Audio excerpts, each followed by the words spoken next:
Hey there, first grade readers. Today we are going to read a book called Chrysanthemum. This book is written and illustrated by Henkes, and this will be the first book in a group of books that we are going to read by Henkes. The title, Chrysanthemum, is a name of this flower and also the name of the main character who you see below the flower. It's a big, long name, so say it with me. Chrysanthemum. Chrysanthemum loves her name. On the first day of school, she faces a problem that changes how she feels about her name. Let's read to find out what happens.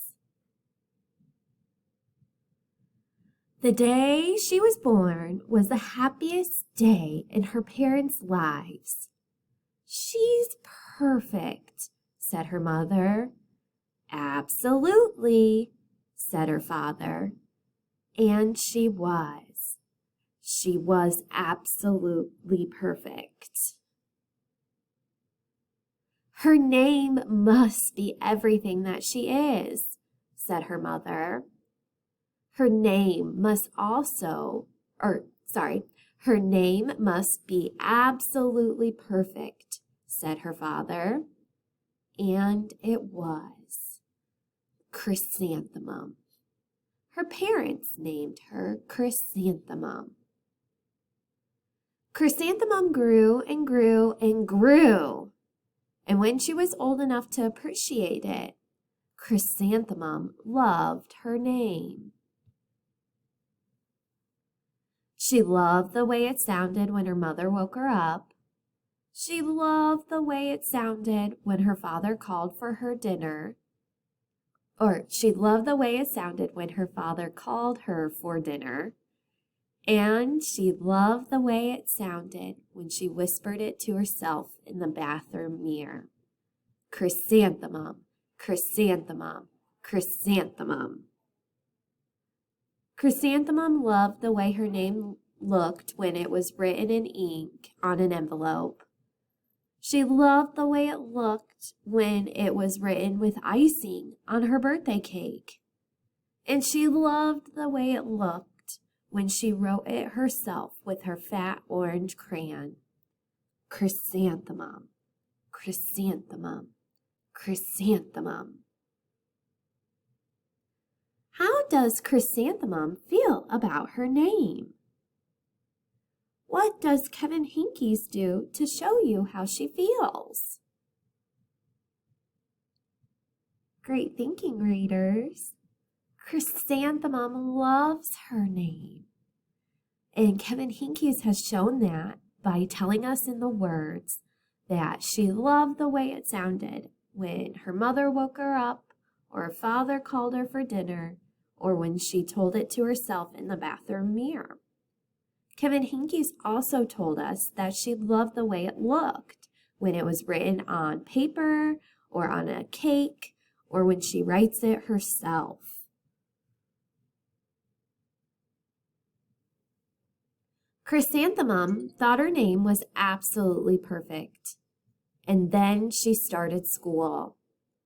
On the first day, Chrysanthemum wore her sunniest dress and her brightest smile.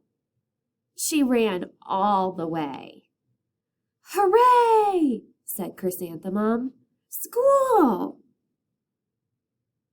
But when Mrs. Chud took roll call, or attendance, everyone giggled upon hearing Chrysanthemum's name.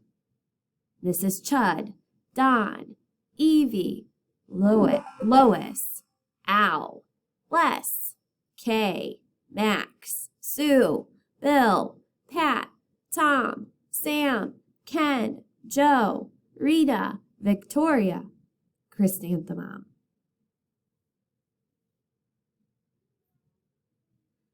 "It's so long," said Joe. "It scarcely fits on your name tag," said Rita, pointing. "I'm named after my grandmother," said Victoria. "You're named after a flower." Chrysanthemum wilted.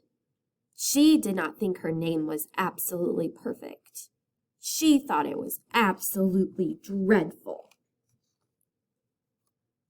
Kevin Henkes uses the word wilted to describe how chrysanthemum is feeling.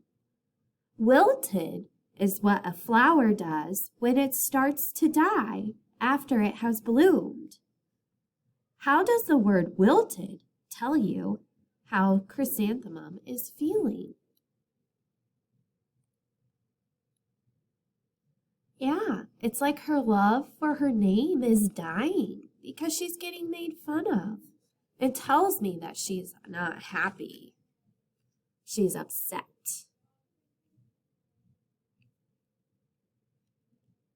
If I had a name like yours, I'd change it, Victoria said, as the students lined up to go home. I wish I could, thought Chrysanthemum miserably. Welcome home, said her mother.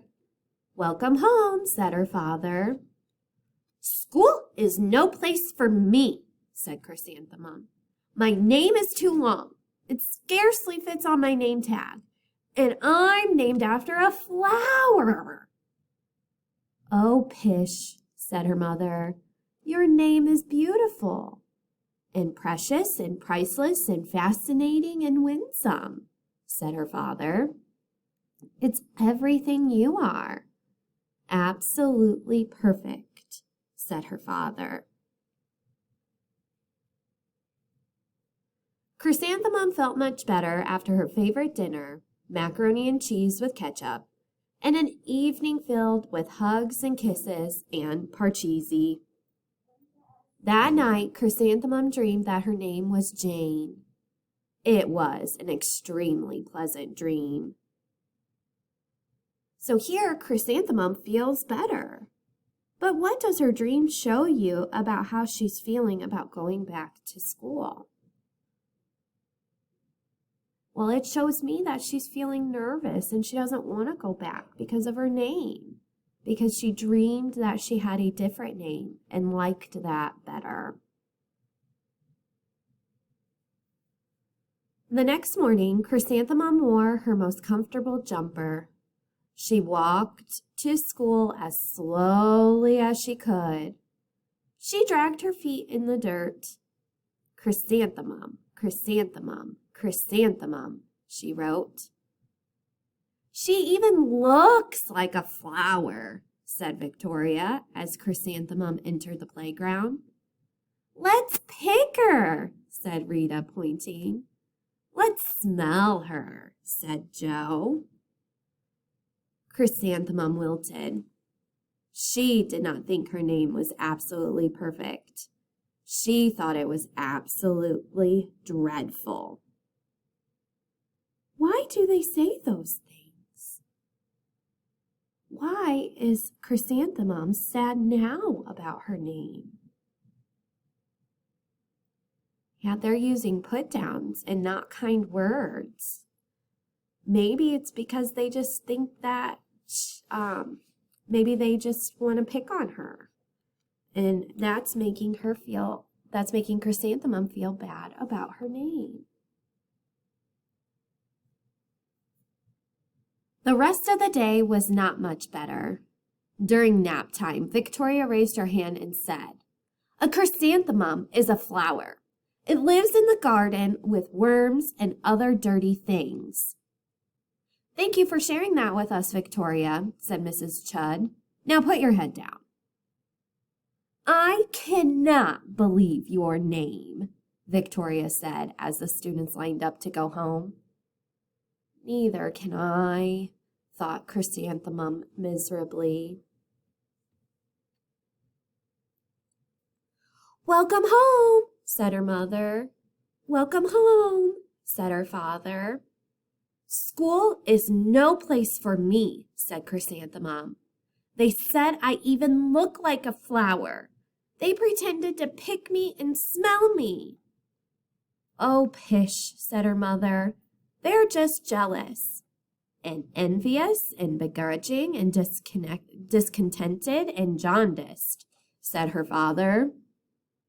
"Who wouldn't be jealous of a name like yours?" said her mother. "After all, it's absolutely perfect," said her father. Chrysanthemum felt a trifle better after her favorite dessert, chocolate cake with buttercream frosting, and another evening filled with hugs and kisses and parcheesi. That night, Chrysanthemum dreamed she really was a chrysanthemum.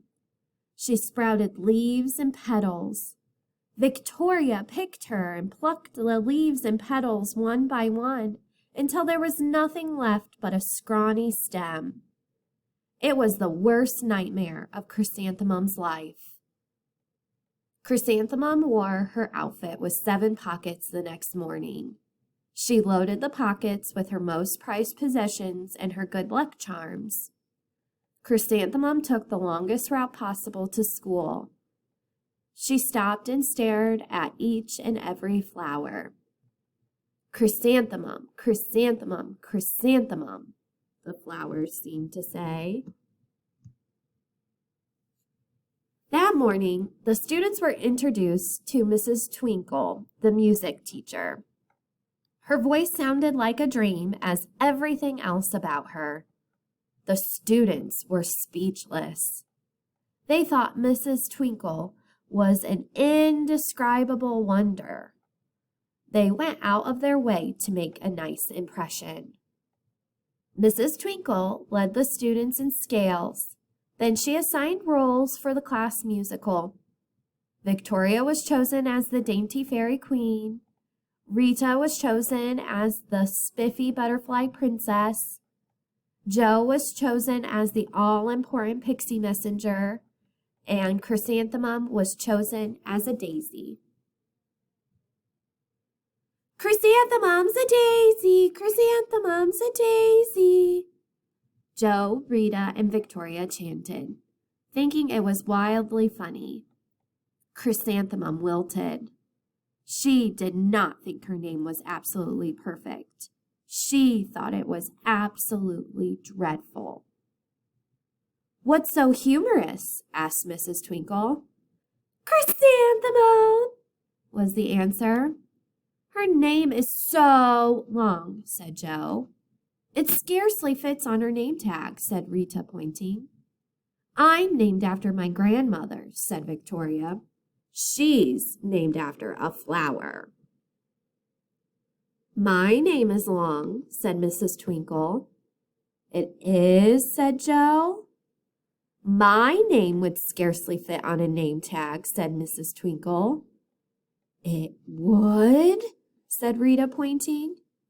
"And," said Mrs. Twinkle, "I'm named after a flower, too." "You are?" said Victoria. "Yes," said Mrs. Twinkle. "My name is Delphinium, Delphinium Twinkle. And if my baby is a girl, I'm considering Chrysanthemum as a name. I think it's absolutely perfect." Chrysanthemum could scarcely believe her ears. She blushed, she beamed, she bloomed. Chrysanthemum, chrysanthemum, chrysanthemum. Jo, Rita, and Victoria looked at Chrysanthemum longingly. "Call me Marigold," said Jo. "I'm Carnation," said Rita, pointing. "My name is the Lily of the Valley," said Victoria. Chrysanthemum did not think her name was absolutely perfect.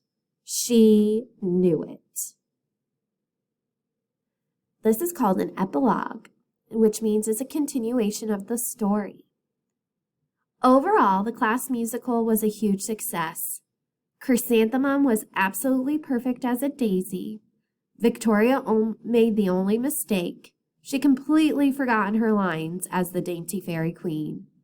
Chrysanthemum thought it was wildly funny, and she giggled throughout the entire dance of flowers. Eventually, Mrs. Twinkle gave birth to a healthy baby girl, and of course, named her Chrysanthemum.